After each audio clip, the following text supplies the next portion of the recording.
నమస్తే, welcome to Suman TV. గురు పౌర్ణమికి సంబంధించి అసలు గురు పౌర్ణమి రోజు ఏ విధంగా పూజలు చేయాలి, గురు పౌర్ణమికి ఉన్న ఆవశ్యకత ఏంటో ఇవాళ తెలియజేయడానికి మనతో పాటు రెడీగా ఉన్నారు డాక్టర్ పద్మజారాణి గారు. నమస్తే మేడం. సుమన్ టీవీ ప్రేక్షకులందరికీ గురు పూర్ణిమ సందర్భంగా ప్రత్యేక శుభాకాంక్షలు. మేడం, గురు పౌర్ణమి అనగానే చాలా ప్రత్యేకంగా మనం చెప్తూ ఉంటాము. ప్రతి సంవత్సరం వచ్చే గురు పౌర్ణమికి ఒక్కొక్క సంవత్సరం ఒక్కొక్క ప్రత్యేకత అనేది ఉంటుంది.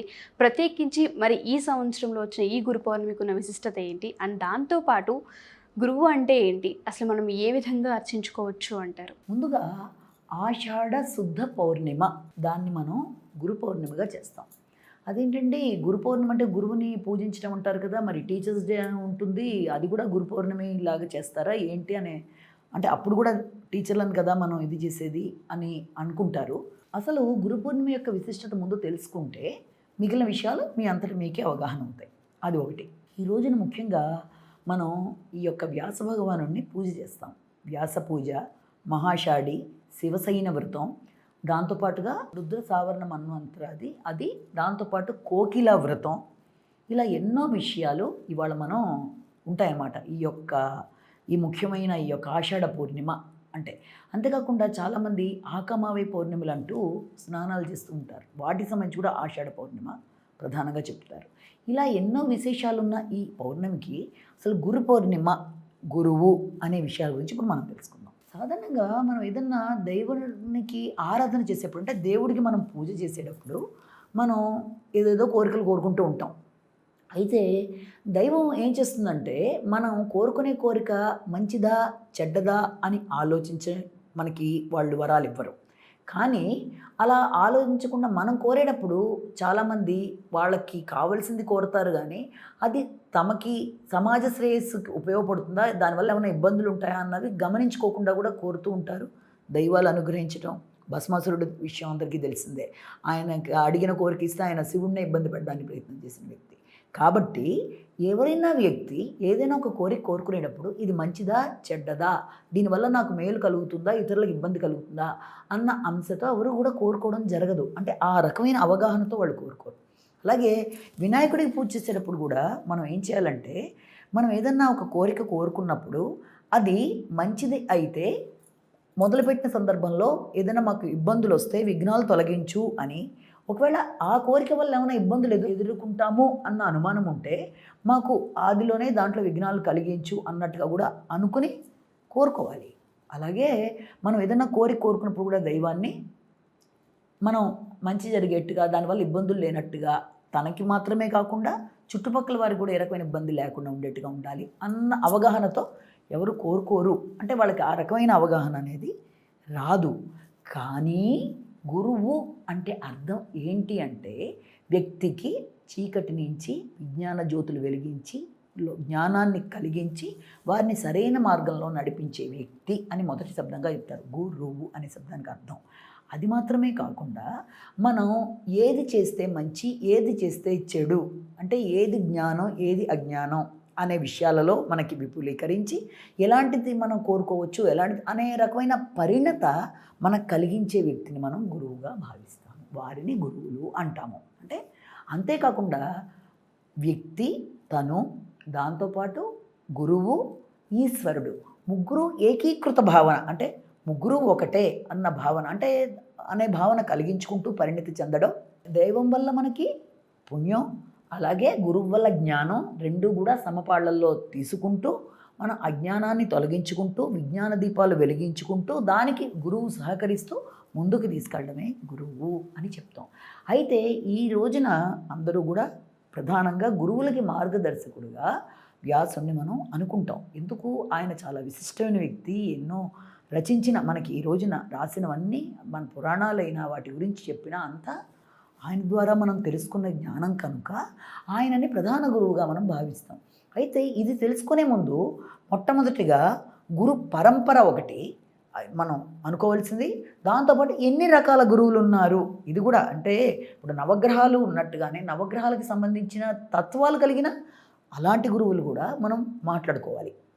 ఇప్పుడు ఇందులో ప్రధానంగా తీసుకున్నట్లయితే మామూలుగా ప్రధానమైన గురువుగా మనం బ్రహ్మదేవుడిని అనుకుంటాం. అందుకే మనం గమనించినట్లయితే ఎవరన్నా మన ఇంటికి వచ్చి పూజ చేయడానికి ఎవరన్నా వచ్చినా, వ్రతాలు చేయించడానికి వచ్చినా బ్రహ్మగారు వచ్చారు అంటారు. అంటే అందరికంటే మొట్టమొదటి గురువుగా మనం బ్రహ్మని భావించుకుంటాము.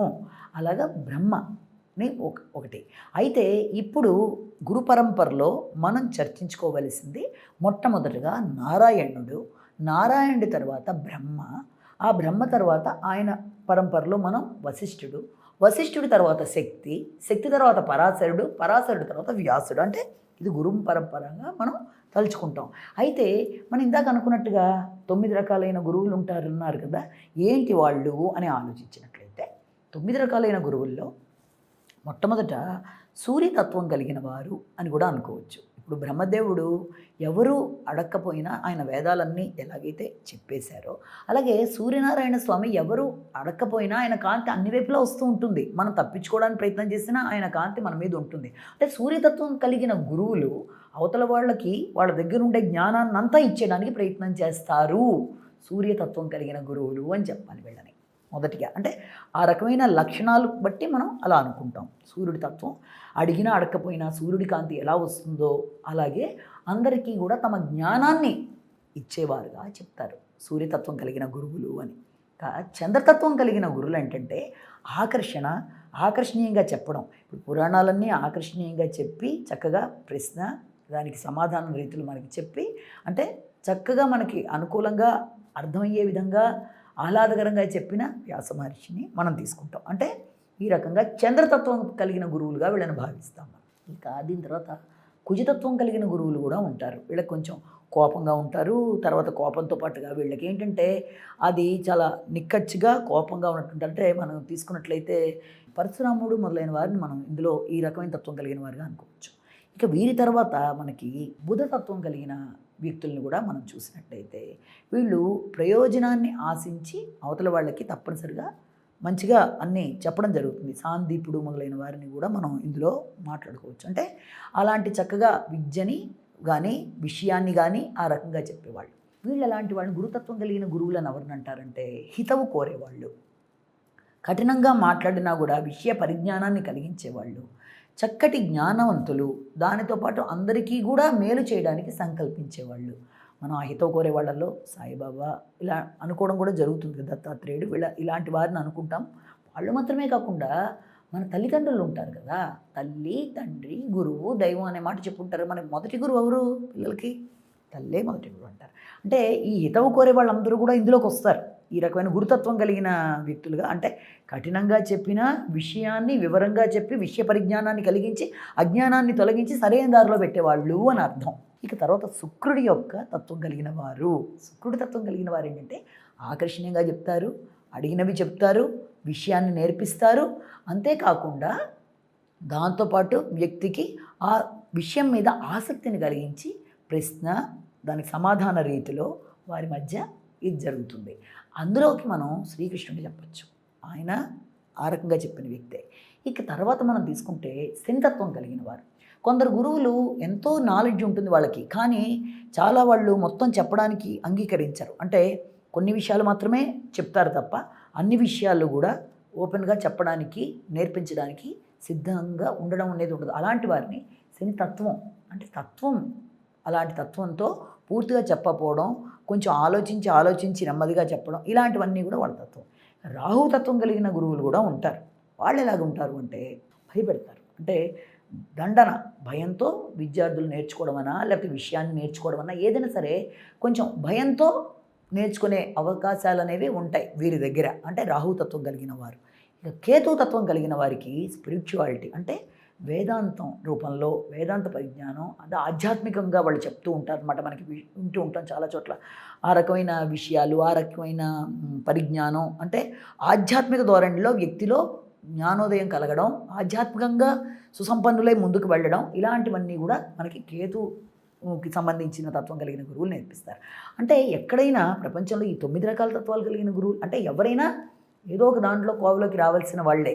అంటే అయితే సూర్యతత్వం దగ్గర నుంచి కేతుతత్వం దాకా ఇలాంటి తత్వాలు కలిగిన గురువులు ఉండడం అనేది జరుగుతుంది.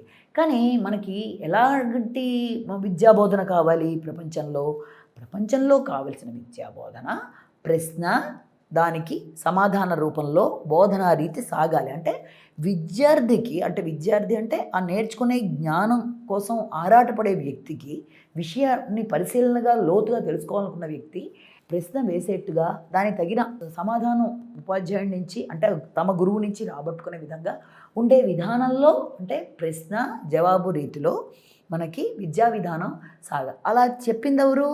మనకి వ్యాసుడు, శ్రీకృష్ణుడు.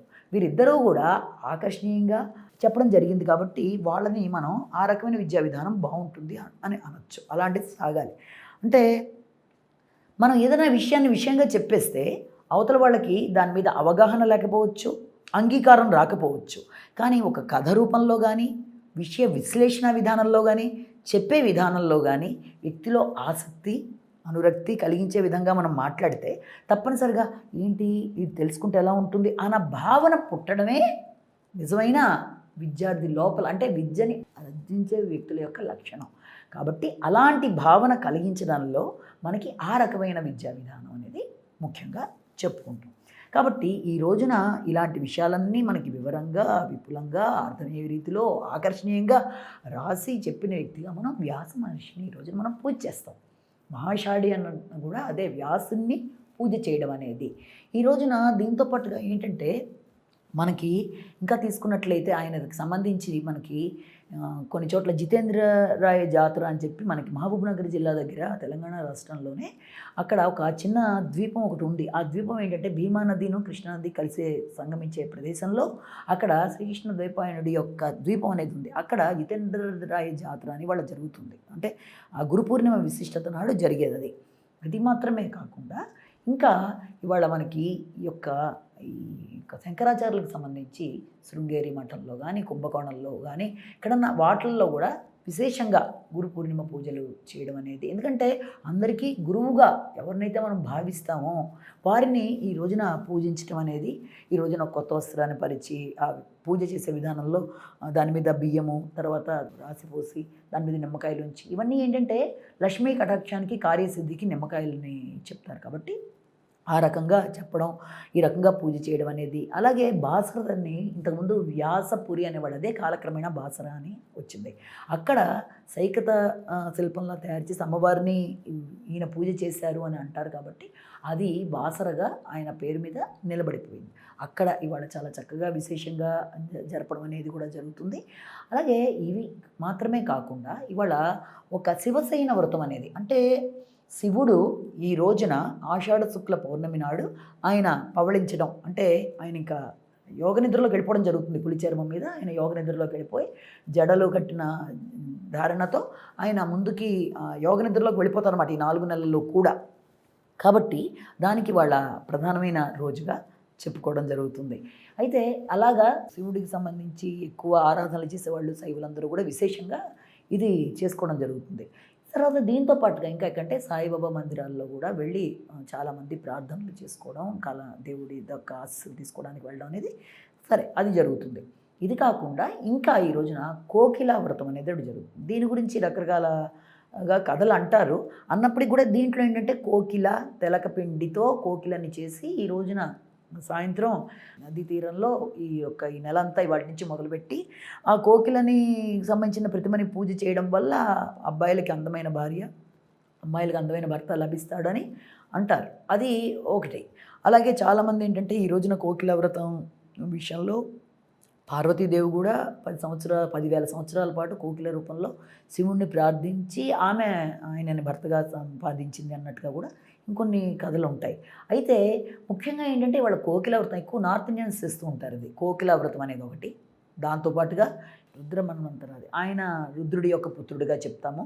అలాగే 12వ మనువుగా ఆయన్ని గురించి చెప్తాము. అదొకటి ఈరోజు విశేషం.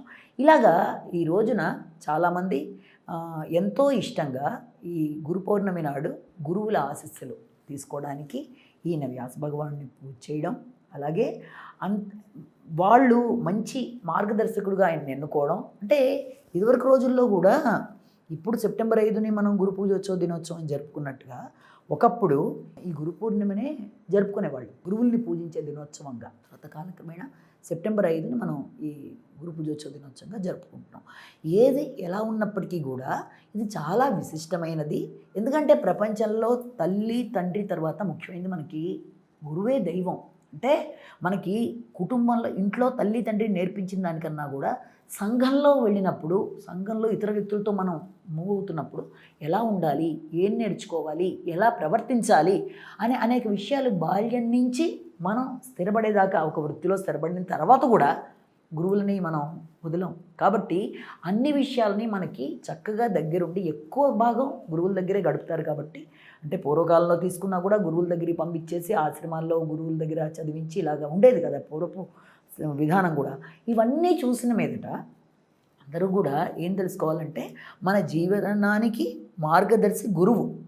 గురువు చెప్పిన విధానంలోనే శిష్యుడు చక్కగా పైకి రావడం జరుగుతుంది.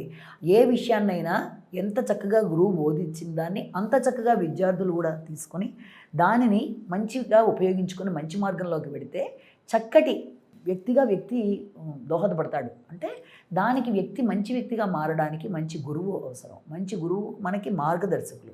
కాబట్టి ఈ గురు పౌర్ణమి నాడు అందరూ గురువుల ఆశీస్సులు తీసుకోవడం, గురువులకి గురువుగా భావించే ఈ యొక్క వ్యాసుని స్మరించుకోవడం, అలాగే ఈ మహాషాఢి మొదలైనవి చేసుకోవడం, అలాగే దేవాలయాలు సందర్శించుకోవడం, వారి గురువుల దగ్గర వారు యొక్క శుభాకాంక్షలు లేకపోతే వారి దగ్గర నుంచి ఆశీస్సులు శుభాశీస్సులు తీసుకోవడం, తమ గురువుల్ని గౌరవించుకోవడం మొదలైన అనేక విషయాలు ఈ గురు పౌర్ణమి నాడు మనం విశేషంగా చెప్పుకుంటాం. కాబట్టి ఈ రోజుని చక్కగా సముద్ర స్నానాలు కూడా మొదలవుతాయి. ఆకమావై పౌర్ణమిలు అంటారు. ఆషాఢ పౌర్ణిమ మొదలు పెట్టడం ఇలాంటివన్నీ కూడా చాలా విశిష్టమైన రోజుగా శివసేన వ్రతాలేంటి ఇవన్నీ కూడా చాలా చక్కగా చేసుకుంటూ, అలాగే భగవంతుడి ఆశీస్సులు ఉండాలి. భగవంతుడి యొక్కని ప్రార్థన చేసి మనం మోక్షాన్ని సాధించడానికి, పుణ్యాన్ని సాధించడమే కాకుండా జ్ఞానం అనేది మొట్టమొదటి వ్యక్తికి కావాలి. కాబట్టి ఏది మంచి ఏది చెడు అని చెప్పడానికైనా, మనం ఏది కోరచ్చు ఏది కోరకూడదు అన్న విషయంలో మనకు మంచి అవగాహన కలిగించడానికైనా, మన వెన్నంటి ఉండి మనకు అన్ని విషయాల్లో మార్గదర్శకుడిగా ఉండడానికైనా అన్నిటికీ మూలకారకులైన గురువులని మనం ఇవాళ చక్కగా స్మరించుకొని, అలాగే ఈ గురు పౌర్ణమిని చక్కగా చేసుకొని అందరూ కూడా బాగుండాలి. మరొక్కసారి సుమన్ టీవీ ప్రేక్షకులకి నమస్కారం. గురు పౌర్ణిమ శుభాకాంక్షలు. ధన్యవాదాలండి.